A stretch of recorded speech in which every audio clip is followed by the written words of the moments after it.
Hello everyone, welcome to a brand new tutorial series on object-oriented programming in C++, especially targeted for beginners. So in this very first tutorial video, we actually talk about the what kind of compilers is generally necessary or needed, and what are we following, what is the IDE, integrated development environment, how do you configure compiler to the IDE, and some of the popular IDEs available for C++ developers, especially for beginners, which is much easier to use. At the same time, the same thing can be used for even professional software development in C++. At the same time, the actual professionals who are actually targeting cross-platform applications like developing on Windows, Mac, and then Linux, which IDE is actually generally preferred for uh, generally simple to use so that you can get the project done in time especially. So coming to IDE, we have chosen two IDEs. First is known as the code blocks. We'll cover some of the salient features of code blocks in the subsequent tutorials. And this is the web page. We'll leave all this web page and download paths for other people to use below the video in the YouTube in our YouTube channel. So coming to code blocks is is the one of the most popular IDE available for C++. This tutorial series is for C++, so we'll be just using the keyword called C++ as far as the programming language is concerned. So right now the code blocks is available at version 7.12. So this is the download page. This is actually the web page for code blocks, which is codeblocks.org. And the download, you have to go for SourceForge. And the SourceForge we have code blocks. It's available for Mac, Linux, and Windows. So you can download as per the necessity of the operating system. So currently the available version is 17.12. So please download code blocks with respect to MinGW so that you get the MinGW directly when you install, so that you can get going directly for the C++ programming. So for the next level, people are looking for really much more professional IDE but still simple to use and cross platform. We would recommend Netbeans. So for the subsequent tutorials, we'll also be using Netbeans 8.2 here. So Netbeans is available right now at 10, but 8.2 works perfectly with Java JDK 8. And as far as the JDK Java installation is concerned, because Netbeans is built using Java, so you need Java. As you people might be aware, or who is not aware of things, that actually the Oracle has from the JDK 11 Java Development Kit, it's not free for commercial use. So the final version free for commercial use is actually JDK 8, and accidentally there were some releases based on JDK 9 and 10 which has been deprecated, and JDK 11 is the current working version, and early access JDK 12 is available from Android, and also the Open JDK. So for is targeting for commercial software development, especially for running Netbeans. For your personal use, it doesn't matter whether you download Oracle JDK or Open JDK, but we will prefer Open JDK so that we don't have to worry about the Oracle licensing which is going on right now, which is not free for commercial use. So we would prefer using Netbeans 8.2 so that you can download Open JDK version. So this is the, we'll leave the links in the description below the video. So we're currently using Adapt Open JDK. The another version called Zulu is also available, so you can check out some of the Open JDK builds from various users, but we found that Open JDK is much more easier to install and use. It's available in zip format. So depending upon what you like, you can use OpenJDK from the OpenJDK Adapt OpenJDK website, or Zulu. It's available on the website. Just search in the web. So this will, whatever we are using, we are just describing, and we'll in the description below the video. So we are using Adapt OpenJDK, and we are using right now JDK 8. So you can go for JDK 8 here. 11 is available. So 11 JDK you can use. So depending upon whether you want Windows, Mac, Linux 32-bit or 64-bit, you can download JDK 11.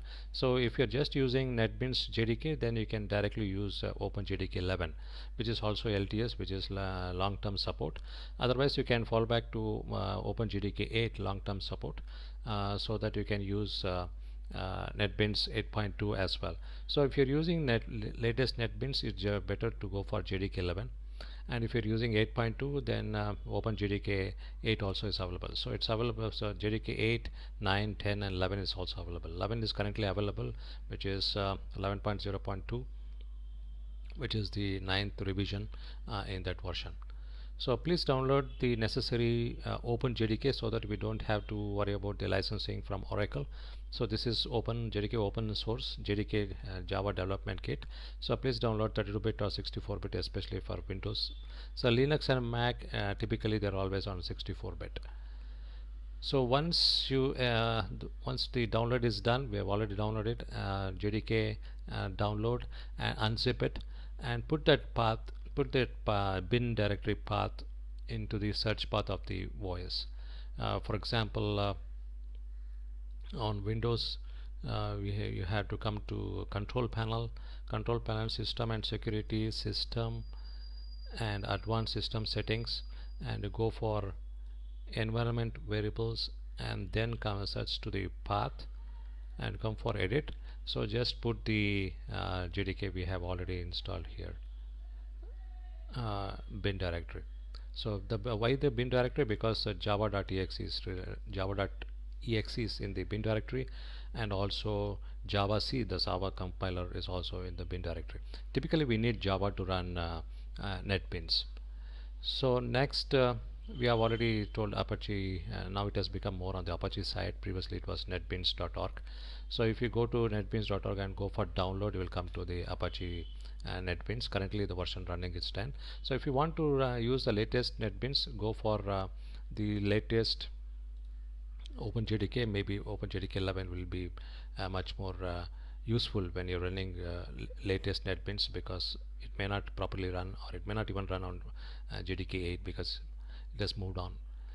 So coming to the C++ compiler, so you can go for MinGW. So MinGW right now 8.1 is available, 64-bit, 32-bit. The SJLJ will be preferred on Windows. People say that SJLJ stands for single jump, long jump, or else you can go for dwarf. So it depends upon slightly a variation in how the exceptions is handled in the C++ compiler. So please download whether you want 64-bit or 32-bit. Then for actual development using NetBeans, so MinGW will work for code blocks, and but for NetBeans, the preferred is Cygwin or MSys2. We would say go for MSys2. This is the most professional version available for using C++ development on Windows. The MSys also gives all the libraries that is pre-compiled. You can go for Qt, you can go for WX gates, you can go for GTK, you can go for FLTK. You can available all sorts of OpenGL softwares. It's pre-compiled. We can just use the pacman minus s space minus capital S and install that directory. So please just Google it. You'll know how to install. So pacman. So there's a lot of tutorials available of how to install, what kind of environment you need. So please download 32-bit or 64-bit as per necessity, and download NetBeans accordingly. And don't forget to download the OpenJDK. If you download NetBeans 64-bit, go for OpenJDK 64-bit or 30-bit, 32-bit as per necessity. So for NetBeans kind of C++ development, MSys2 is the preferred, or if you know already how to use Cygwin, go ahead. But advantage of MSys2 is you can get all the pre-compiled software packages like GTK, WX gates, even Qt, Python is available, even Perl or anything. It's like MSys2 is like Linux software development toolkit on Windows. So you can use MSys2 like using Linux on Windows. So it's very much versatile toolkit. So you can also get shell. For example, this is the shell we are using, 32-bit. But why 32-bit with respect to 64-bit? Because most applications doesn't is not a memory demanding applications, most applications, so just use for 32-bit. And the most compelling reason to use for 32-bit, especially for commercial software development for professionals, is that there are 100 million Windows users still using 32-bit. So this is the MCS Windows shell.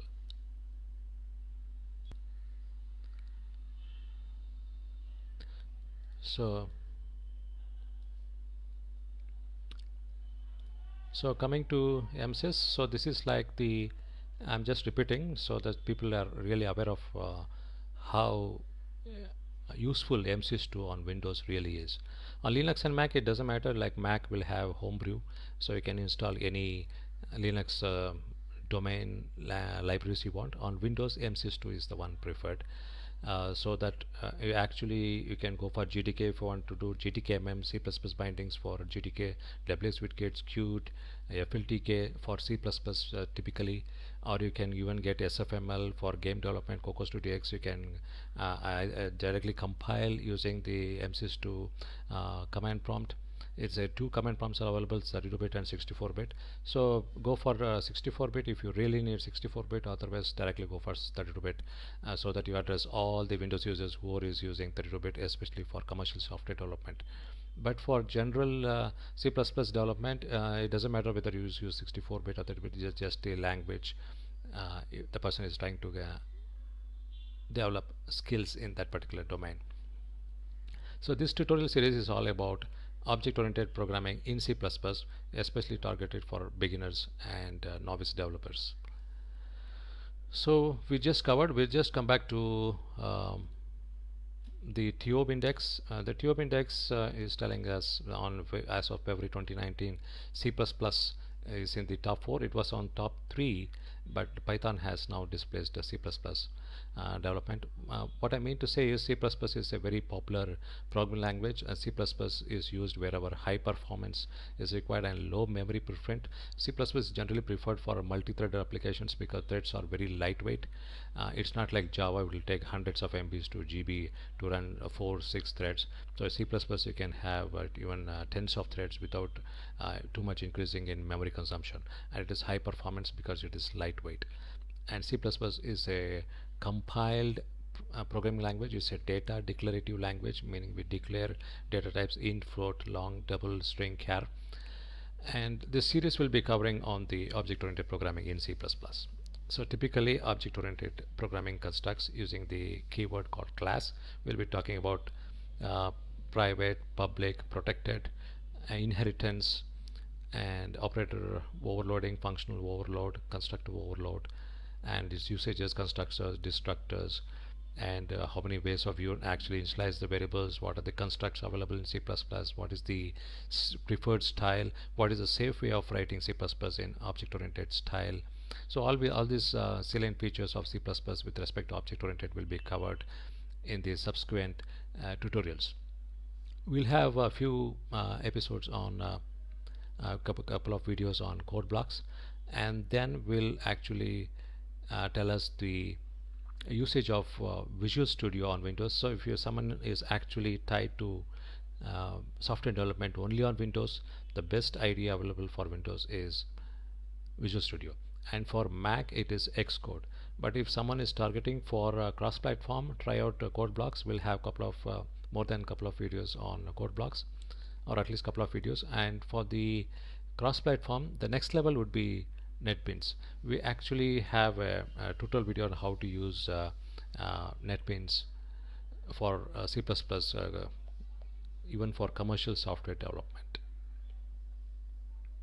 So this is all about the IDE, the compiler, and depending upon, if you use code blocks, you don't need to download OpenGDK.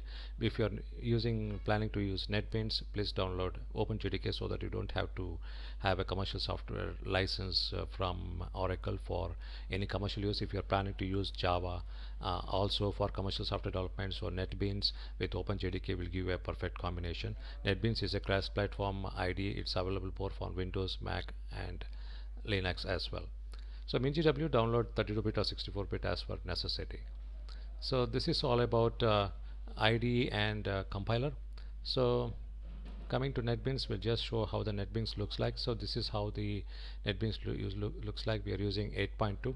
We are still on Open JDK 8 because we have commercial software development going on Java perspective. So we are using still 8K. So you can go for Open JDK 11 and use NetBeans. We'll also try our front whether we can directly use NetBeans 10 on Open JDK 11. It's available, but right now what we have tested it out is NetBeans 8.2 works perfectly on OpenJDK 8. Try to download as latest version available on OpenJDK or OpenJDK 8 or 11 as per needs. So coming to configuration on uh, the compiler, so we are using MSys2 on Windows. So coming to tools options, coming to C++. So this is all about how do you configure MSys2 on NetBeans. So NetBeans is very good C++ software development IDE. So first is to provide the tool collection. So go for add and provide the base directory wherever the MSys2 has been installed. Go for bin directory.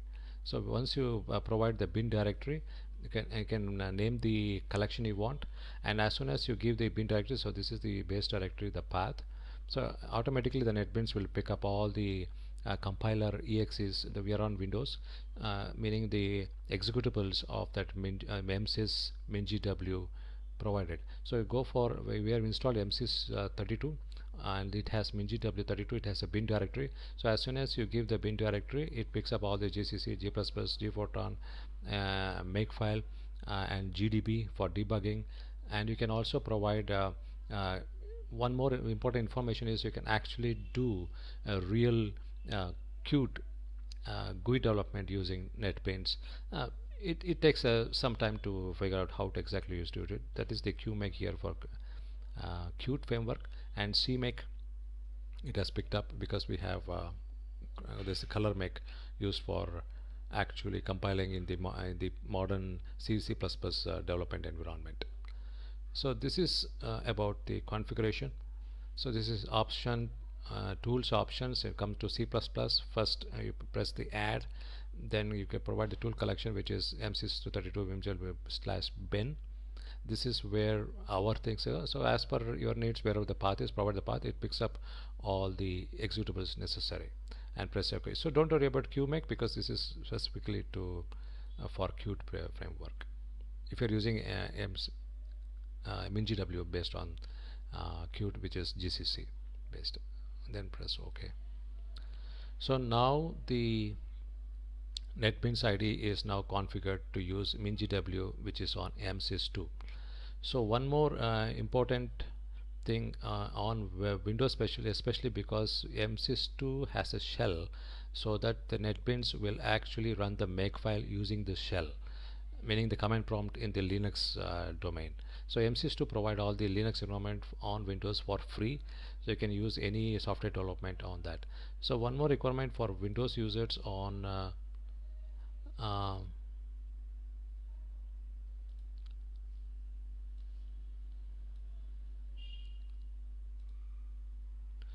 so if you come to the path, so you should provide MSys2 user bin directory. So wherever the MSys2 installed, go for user and usr /bin. So that's where the sh.exe is actually located, so that the so this is here. So see, we have provided MSys2 user bin. So we have provided the path in the environment variable. This is specifically for Windows, because on Mac and Linux the shell is always transparent in the default path, but for Windows this path has to be provided, MSys2 user bin, and MSys2 user bin as shell sh.exe. This is very much required for C++ development, especially for like C++ development using NetBeans on Windows. This is Windows specific.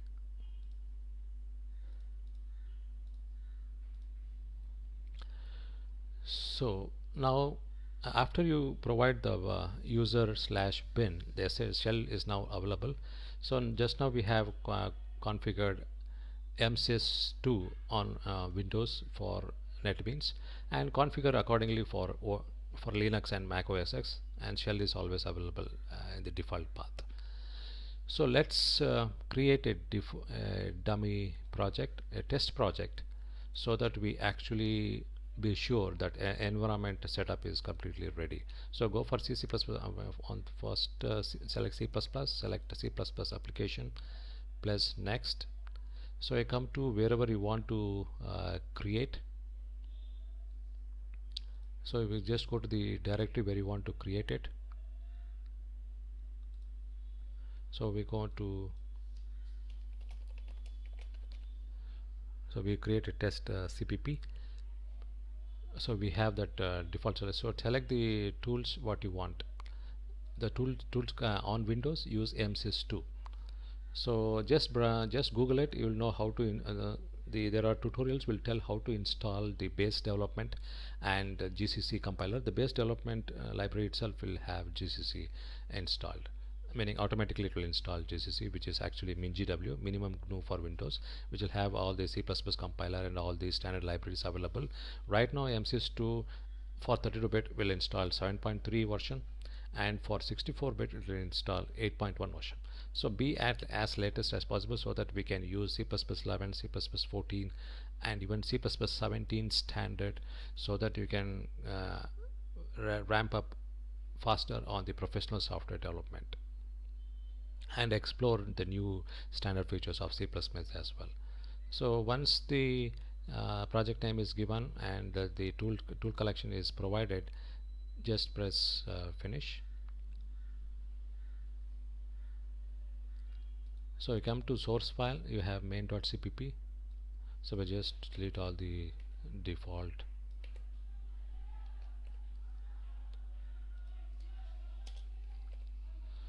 So we'll just remove this. This is using a very old thing. The advantage of Netbeans over code blocks is that the code completion is actually very excellent in Netbeans.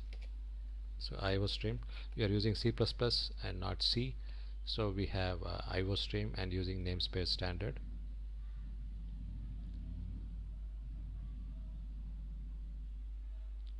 So that looks like there is some configuration issue. Go for properties, go for C++ compiler. So it has the tool called G++ now. So architecture, go for 32-bit. We are using 32-bit. If you go for 64, you can go for 64. Development mode is in debug. C++ standard will go for C++ 14. Apply and OK. So how to do this? Come to the, click the project and do the right click. Come to properties, come to build, come to C++, and it's in debug configuration. We'll just it will have two configuration, debug and release. So there is another other prompts are available, that is for professional use. So use just debug, and then you can release for executable. Go for 32-bit or 64-bit, and go for C++ 14, that is the latest available, so that you can use salient features of C++, and apply. Okay. So what is so let's compile this project. Let's see whether there is any configuration issues, because there is some unresolved main. So it takes some time because Netbeans is built on Java, so there's a lag in time with respect to how fast the IDE actually works. So let's compile and see our project whether there is any configuration issues. Let's see whether it's able to build the project or not. First of all, that's able to build successful. So let's do, so it will take some time for Netbeans to go through all the project directories of the MinGW, MSys, MinGW were provided. It will have a include directory. The include directory will have all the compiler specific header files. So it goes to the header files. It creates a database on the fly, so that the code completion is actually provided. So let's print one simple string. Let's say CPP is working.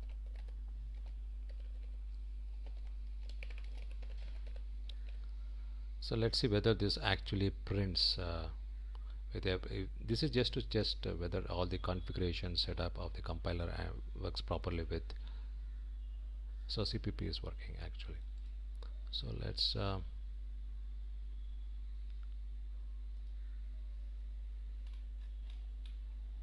CPP is working here. So as soon as anyone arrives at this step, it means that now the NetBeans IDE is ready to use. So and the C++ compiler is now properly configured to use with NetBeans. I think when we re-invoke NetBeans, we won't have all these red color things what is there right now. So I think I will end this tutorial video here. Um, Please stay tuned for plenty of additional tutorial videos coming up on this channel, which is based on object-oriented programming in C++, especially targeted for beginners. So I think I'll end the tutorial videos right here. Thanks for watching this video till the very end. Thanks a lot. Bye.